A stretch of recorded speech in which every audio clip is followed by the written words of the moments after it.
90 రోజుల కోర్సు పూర్తి చేస్తే చాలు 100% ప్లేస్మెంట్ సపోర్ట్ తో సాఫ్ట్వేర్ జాబ్ మీ సొంతం. వెంటనే కోడ్ జ్ఞాన్ డెస్టినేషన్ ని సంప్రదించండి. నమస్కారం అలగరి రవీంద్రనాథ్ గారు. నమస్తే అండి సిరి గారు. ఫేమస్ యూట్యూబర్ భయ్యా సన్నీ యాదవ్ పైన ఆన్లైన్ బెట్టింగ్ యాప్స్ ప్రమోట్ చేస్తున్న కారణంగా ఎఫ్ఐఆర్ నమోదు చేయడం జరిగింది. అండ్ అందులో భాగంగానే ఆయన అబ్స్కాండ్ అయి భారత్ బార్డర్ దాటి పాకిస్తాన్ వెళ్లారు అన్న టాక్ కూడా మనం వింటూ ఉన్నాం. దానికి సంబంధించే లుక్అవుట్ నోటీస్ అలాగే రెడ్ కార్నర్ నోటీస్ అంటూ ఈయన మీద ఫైల్ చేయడం జరిగింది కేసు. ఇంతకీ అది ఏంటి సార్? లీగల్ పరంగా అది ఏ రకంగా అంటే ఎప్పుడు పెడుతూ ఉంటారు? బెట్టింగ్ యాప్స్ ప్రమోషన్లో భాగంగా సుమారుగా 25 మంది సెలబ్రిటీలు, యూట్యూబర్స్ కావచ్చు, లేకపోతే సినిమా తారలు కావచ్చు, వీళ్ళ మీద 25 మంది మీద పంజాగుట్ట పోలీస్ స్టేషన్, అదేవిధంగా మియాపూర్ పోలీస్ స్టేషన్లో ఎఫ్ఐఆర్లు అయితే నమోదైంది. ఇందులో ఎవరైతే ఉన్నారో ఆల్మోస్ట్ చాలా వరకు ప్రతి ఒక్కరు రావడం, పోలీసుల యొక్క విచారణలో పోలీస్ స్టేషన్ పిలవంగానే వెళ్ళడం అనేది ప్రాథమిక ఇది. కాబట్టి ప్రతి ఒక్కరు కూడా వెళ్ళడం, మాట్లాడడం కూడా ఇటీవల మనం చూస్తున్నాం. కానీ మొట్టమొదటిగా ఎవరి మీద అయితే కేసు నమోదైందో భయ్యా సన్నీ యాదవ్ అన్నటువంటి వ్యక్తి మీద, ఆ భయ్యా సన్నీ యాదవ్ మాత్రం ఇండియాలో లేకుండా అతను విదేశాలకు పారిపోయాడు అన్నటువంటి ఇటీవల వార్త మనకు వినిపిస్తుంది. అతను బంగ్లాదేశ్లో ఉన్నాడని, లేదు పాకిస్తాన్ ఉన్నాడని, లేదా అమెరికా పోయాడని, దుబాయ్ పోయాడని రకరకాల వార్తలు, ఊహాగానాలు వినిపిస్తున్నాయి. అంటే ఇటువంటి సందర్భాల్లో, అంటే ఇట్లా విదేశాలకు పారిపోయిన సందర్భాల్లో పోలీస్ డిపార్ట్మెంట్ నుంచి లీగల్ పరంగా కొన్ని నోటీసులు ఇష్యూ చేస్తారు. దాన్ని లుక్అవుట్ నోటీస్ అంటారు. Lookout notice and red corner notice అంటారు. నేను లుక్అవుట్ నోటీస్ గురించి ముందుగా చెప్తాను. లుక్అవుట్ నోటీస్ని ఎల్ఓ నోటీస్ అంటారు. ఎల్ఓ నోటీస్ అనేది మనకి సిఆర్పిసి 41A 41B ప్రకారం కూడా చేస్తారు. అదేవిధంగా కోర్టులు అయితే సిఆర్పిసి 482 ప్రకారం ఈ కోర్టులు కూడా ఇష్యూ చేస్తాయి. ఏమిటి లుక్అవుట్ నోటీస్? దీనిలో వర్డ్లో ఉంది లుక్అవుట్ నోటీస్. అంటే దీనికి ఎఫ్ఐఆర్తో సంబంధం ఉండదు. అంటే తీవ్రమైనటువంటి నేరాలు చేసిన వాళ్ళు కానీ, హత్యలు చేసే వాళ్ళు కానీ, లేకపోతే టెర్రరిస్టులు కానీ, భారతదేశంలో ఒక మారణహోమం సృష్టించే వాళ్ళని, అంటే అసలు ఊహించడానికి కూడా ఇబ్బంది లేనటువంటి తీవ్రమైనటువంటి నేరాలు చేసి ప్రజలను మోసం చేయడం కానీ, చీటర్స్ కానీ, ఆర్థిక లావాదేవీలు కానీ, ఇతరత్ర ఏదైనా ఒక క్రైమ్ చేసినప్పుడు సందర్భాల్లో ఏం చేస్తారంటే ఆ వ్యక్తులు విదేశాలకు పారిపోకుండా అక్కడ ఉన్నటువంటి డిపార్ట్మెంట్స్కి వీళ్ళు నోటీసులు పంపిస్తారు. అంటే ఏంటి, ఇప్పుడు షిప్పులు ఉంటాయి, షిప్పులు ఉండే ఓడ తీర ప్రాంతాల్లో కావచ్చు, అదేవిధంగా ఎయిర్పోర్ట్లు, వీళ్ళన్నిటి కూడా అక్కడ ఆల్రెడీ ఈ యొక్క నోటీస్ వెళ్ళిపోతుంది. పలానా వ్యక్తి ఈ ఫోటోతో సహా వెళ్తుంది అనమాట. వెళ్ళంగానే ఎవరైనా వ్యక్తి అక్కడ ఈ దేశం నుంచి వేరే దేశంలోనికి ఇమిగ్రేట్ అయ్యే సందర్భంలో కానీ, పారిపోయే సందర్భంలో ఇమీడియట్గా ఇక్కడ ఎయిర్పోర్ట్లో ఉన్నటువంటి అధికారులు కావచ్చు, లేకపోతే నౌకాశ్రయాలు, పోర్ట్లు, ఇటువంటి ఏరియాలో ఉన్నటువంటి వ్యక్తుల్ని అక్కడ ఇమీడియట్గా వాళ్ళని కస్టమ్స్ వాళ్ళు చెక్ చేసేటప్పుడు కూడా వాళ్ళని మళ్ళీ హ్యాండ్ ఓవర్ చేసుకుని పోలీస్ డిపార్ట్మెంట్కి పంపించడం కోసం అని చెప్పి ఆయా డిపార్ట్మెంట్ వాళ్ళకి హెచ్చరిక ఇస్తారు. ఇక్కడ అయితే దీనికి ఎఫ్ఐఆర్ నమోదు అంటే కొన్ని సందర్భాల్లో ఎఫ్ఐఆర్ నమోదవుతుంది. కొన్ని కేసులు మనం వింటుంటాం. కొన్ని రకాల కేసుల్లో సన్నగా ఈరోజు ఎయిర్పోర్ట్లో ఒక వ్యక్తిని పట్టుకున్నారని, లేకపోతే పోర్టుల దగ్గర ఒక వ్యక్తిని పట్టుకున్నారని చెప్పి బాంబే పోర్టు, లేకపోతే కలకటా, చెన్నై పోర్టులో పలానా ఒక క్రిమినల్ని పట్టుకున్నారని చెప్పి కూడా మనం వార్తలు చూస్తుంటాం.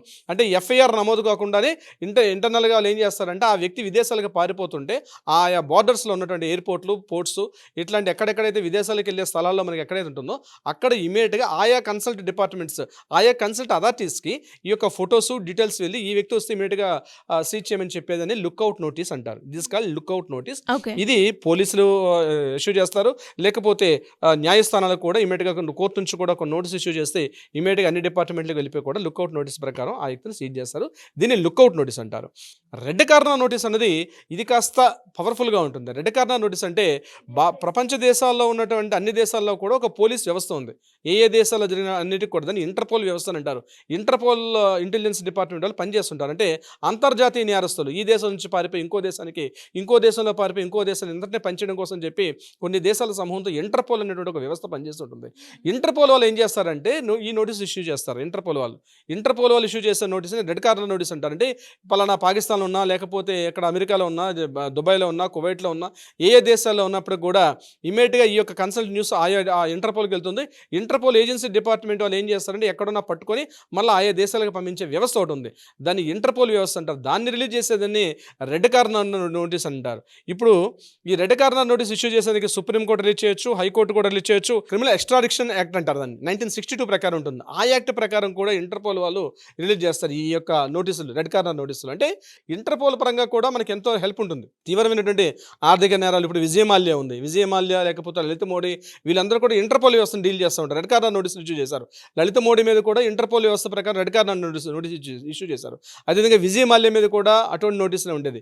అంటే రెడ్ కార్నర్ నోటీస్ అంటే ఎక్కడున్న ప్రపంచంలో ఏ దేశాల్లోనో తీసుకొచ్చి పట్టుకొని ఇంటర్పోల్ ఏజెన్సీ వాళ్ళు కలెక్ట్ చేసుకొని మళ్ళీ ఆయా దేశాలకు పంపించే ఈ వ్యవస్థని రెడ్ కార్నర్ నోటీస్ అంటారు. సో, లుకౌట్ నోటీసులు ఇప్పుడు ఏదైతే సన్నీ యాదవ్ మీద ఇచ్చినటువంటిది నాకు తెలిసినంత వరకు లుకౌట్ నోటీస్ ఇచ్చారు. రెడ్ కార్నర్ నోటీస్ అయితే ఇష్యూ చేసినట్లేదు. అంటే బహుశా ఇంక ఇండియాలోనే ఉన్నాడని బహుశా ఇంటెలిజెన్స్ రిపోర్ట్స్ ఉండొచ్చు. అంటే వార్తలు, ఊహాగానాలు, మీడియాలో రకరకాల కథనాలు వినిపించినప్పుడు కూడా మీడియా అంటే పోలీస్ డిపార్ట్మెంట్లో వాళ్ళ దగ్గర ఇంటెలిజెన్స్ రిపోర్ట్ ఈజ్ డిఫరెంట్గా ఉంటుంది. ఆ ఇంటెలిజెన్స్ రిపోర్ట్స్ ప్రకారం వాళ్ళకి అతను ఎక్కడో ఇండియాలో ఉన్నాడేమో. ఎందుకంటే సూర్యాపేట జిల్లా నూతనకల్లో ఉన్నటువంటి ప్రాంతం. ఇతను ఏం చేశాడంటే బైక్ మీద ప్రపంచ దేశాలను చుట్టూ అనేక రకాలుగా అక్కడ ఆ యొక్క సంప్రదాయాలు, సంస్కృతి, అక్కడ తను కలిసినటువంటి ఈ యొక్క స్పోర్ట్స్ బైక్ మీద ఆయన తిరుగుతూ ఎన్నో వీడియోలు, కొన్ని వందల వీడియోలు చేసి దానిలో పెట్టి యూత్ని బాగా అట్రాక్ట్ చేశాడు ఈ యొక్క సన్నీ యాదవ్.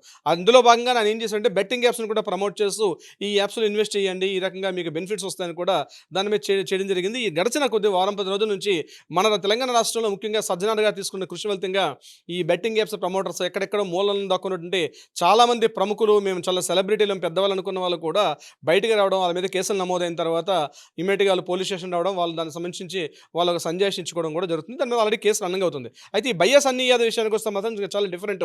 ఇంతకుముందు వైజాగ్లో లోకల్ బాయ్ నాని అని చెప్పి ఆయన ఆల్రెడీ ఇంతకుముందే ఆయన అరెస్ట్ చేసి ఆయన్ని అక్కడ ఆల్రెడీ జైల్లో ఉన్నారు. ఆయన లోకల్ బాయ్ నాని. ఇక్కడ ఈ విషయానికి వచ్చినట్లయితే మన బయ్యా సన్నీ యాదవ్ ఇతను పాకిస్తాన్ వెళ్ళిపోయాడని, బైక్ మీద విదేశాలు దాటి వెళ్ళిపోయాడని చెప్పి సో లుక్అవుట్ నోటీస్ ఇచ్చారు. అంటే నా అర్థం ఏంటంటే అతను విదేశాలకు వెళ్ళలేదు, భారతదేశంలోనే ఉన్నాడు ఉన్న సందర్భంలోనే అన్ని ఎయిర్పోర్ట్స్, పోర్ట్స్ అన్నింటిలో కూడా లుక్అవుట్ నోటీస్ ఇచ్చినట్టుగా ఉంటుంది. ఎందుకంటే వీళ్ళు పై దేశాలకు వెళ్ళిపోయారంటే మళ్ళీ వాళ్ళని ఐడెంటిఫై చేసి పట్టుకోవడం ఉంది. రెడ్ కార్నర్ నోటీస్ ద్వారా అది ఇంటర్పోల్ ద్వారా కొంచెం కష్టం. అంటే ఇమీడియట్గా జరిగే పని కాదు, కొంత టైం పడుతుంది. కానీ దేశంలో ఉండేటప్పుడు ఏ మారుమూల ప్రాంతం, అస్సాం నుంచి నాగాలాండ్ అట్లాంటి ఈశాన్య రాష్ట్రాలు మొదలుకొని కర్ణాటక, కేరళ, భారతదేశంలో ఏ మూల ఉన్నా, ఏ జంగిల్లో ఉన్నా పట్టేసుకుంటారు. ఒకవేళ అతను ఇండియాలో ఉన్నంత వరకు సేఫ్, ఎక్కడున్నా చెక్ చేస్తారు. విదేశాలకు పారిపోయే ప్రయత్నం చేసేటప్పుడు అట్లా పారిపోకుండా ఆయన హోల్డ్ చేసే ఒక నోటీస్నే లుక్అవుట్ నోటీస్ అంటారు. ఈయనకి ఇప్పుడు బయ్యా సన్నీ యాదవ్ మీద ఇచ్చింది లుక్అవుట్ నోటీస్ కాబట్టి బహుశా ఆయన ఇండియాలో ఉన్నాడని నేను అనుకుంటున్నాను. ఎందుకంటే వాళ్ళు పోలీసులు తెలియకుండా లుక్అవుట్ నోటీస్ ఇవ్వరు. ఇది రెడ్ కార్నర్ నోటీస్ కాదు అతని మీద ఇష్యూ చేసింది. సో మీడియా ప్రముఖులు కానీ ఎవరైతే యూట్యూబ్లో వీడియోలు చేసే వాళ్ళు వీళ్ళందరూ కూడా ఈ టెర్మినాలజీస్ తెలుసుకొని మీరు మాట్లాడుకుంటే చాలా బాగుంటుంది. అంతేగాని పాకిస్తాన్ వెళ్ళిపోయాడు కాబట్టి లుక్అవుట్ నోటీస్ ఇస్తే పాకిస్తాన్లో ఉన్న వాడిని పట్టుకొని లుక్అవుట్ నోటీస్ ప్రకారం తీసుకొచ్చే అవకాశం ఉండదు. గుర్తుపెట్టుకోవాలి. ప్రతి యూట్యూబర్ కావచ్చు, ఎవరైతే వీడియోలు చేస్తున్నారో దీని మీద చాలా మంచిదే. బెట్టింగ్ యాప్స్ అని వద్దని చెప్పి కొన్ని వేల మంది యూట్యూబర్స్ కూడా చేస్తున్నారు ఈ సోషల్ మీడియా ప్లాట్ఫామ్లో. బట్ ఈ టెర్మినాలజీస్ తెలుసుకొని అప్పుడు మాట్లాడితే మీకు బాగుంటుంది సిరి గారు. Anyways, great information sir. Thank you so much. Thank you so much అండి సిరి గారు. సుమన్ టీవీలో మీ పర్సనల్ అండ్ బిజినెస్ ప్రమోషన్స్ కోసం కింది నెంబర్కి కాంటాక్ట్ చేయండి.